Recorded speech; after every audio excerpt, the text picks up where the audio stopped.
ਹੁਣ ਸ਼ੁਰੂ ਕਰ। ਹਾਂ ਖਾਨ ਸਾਹਿਬ ਦੇ ਬਾਰੇ ਦੱਸ ਯਾਰ। ਖਾਨ ਇੱਕ ਐਸਾ ਲੀਡਰ ਹੈ ਜਿਹੜਾ 72 ਸਾਲ ਤੋਂ ਬਾਅਦ ਤੁਹਾਨੂੰ ਇਹ ਮਿਲਿਆ। ਇੱਕ ਐਸਾ ਹੀਰਾ, ਇਹਦੀ ਕਦਰ ਕਰ ਲਓ। ਅਗਰ ਇਹ ਬੰਦਾ ਹੱਥੋਂ ਤੁਸੀਂ ਗਵਾ ਬੈਠੇ ਨਾ ਤੇ ਤੁਹਾਨੂੰ ਜ਼ਿੰਦਗੀ 'ਚ ਐਸਾ ਲੀਡਰ ਫਿਰ ਨਹੀਂ ਮਿਲਣਾ।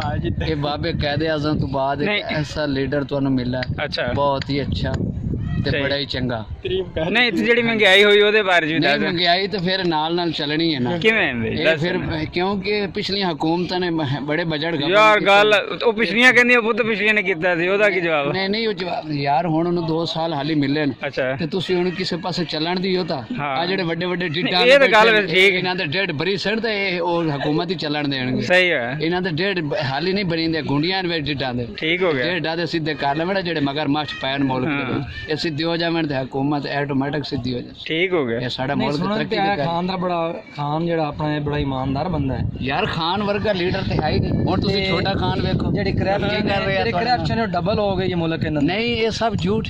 ਜਿਹੜੀ ਮਹਿੰਗਾਈ ਹੋ ਗਈ, ਚੀਨੀ ਨਹੀਂ ਮਿਲ ਰਹੀ, ਘਿਓ 320 ਰੁਪਏ ਇਹ ਸਰ ਜੀ ਤੁਹਾਡੇ ਰੰਗੇ ਜਿਹੜੇ ਲੋਕ ਹਨ ਨਾ, ਬੜੇ ਬੜੇ ਮਗਰ ਮੱਛ, ਹਾਂਜੀ, ਇਹ ਦੱਬੀ ਬੈਠੇ। ਇਹ ਤੁਸੀਂ ਸ਼ਹਿਰਾਂ 'ਚ ਵੇਖੋ ਜੇ ਤੇ ਬੜੇ ਬੜੇ ਸਟੋਰ ਕੀਤੀ ਬੈਠੇ ਲੋਕ। ਇਹ ਹਕੂਮਤ ਕਿਉਂ ਸੋ ਰਹੀ ਹੈ? ਹਕੂਮਤ ਸੋ ਰਹੀ ਹੈ, ਨੂੰ ਚਾਹੀਦਾ ਆਪਣੇ ਫਰਜ਼ ਨਿਭਾਵੇ। ਹਕੂਮਤ ਹਾਲੀ ਉਤਲੀ ਸਤਹ ਤੇ ਜਿਹੜੀ ਹੈ ਨਾ ਉਹ ਕੰਪਰੋਮਾਈਜ਼ ਕਰ ਰਹੀ ਹੈ। ਕਸ਼ਮੀਰ ਦੇ ਬਾਰੇ, ਉਤਲੀ ਅਫਗਾਨਿਸਤਾਨ ਦੇ ਬਾਰੇ, ਉਤਲੀ ਸਤਹ ਤੇ ਬਾਰਡਰ ਲੈਣ ਦੀ ਜਿਹੜੀਆਂ ਨਾ ਇਹ ਚੀਜ਼ਾਂ ਉਹ ਹਾਲੀ ਉਹ ਕੰਟਰੋਲ ਵਿੱਚ ਕਰ ਰਹੀ ਹੈ। ਇਹ ਤੁਸੀਂ ਵੇਖ ਲਓ ਅਨ ਕਰੀਬ ਖਾਨ ਨੇ ਸਾਰੇ ਮੁਲਕਾਂ ਨੂੰ ਆਪਣੇ ਕੰਜੇ ਚਲਾ ਲਓ। ਨਹੀਂ ਲਈ ਤਾਂ ਖੜਾ ਵਾ ਅਫਗਾਨਿਸਤਾਨ ਨਾਲ ਰੌਲਾ ਪਾਤਾ।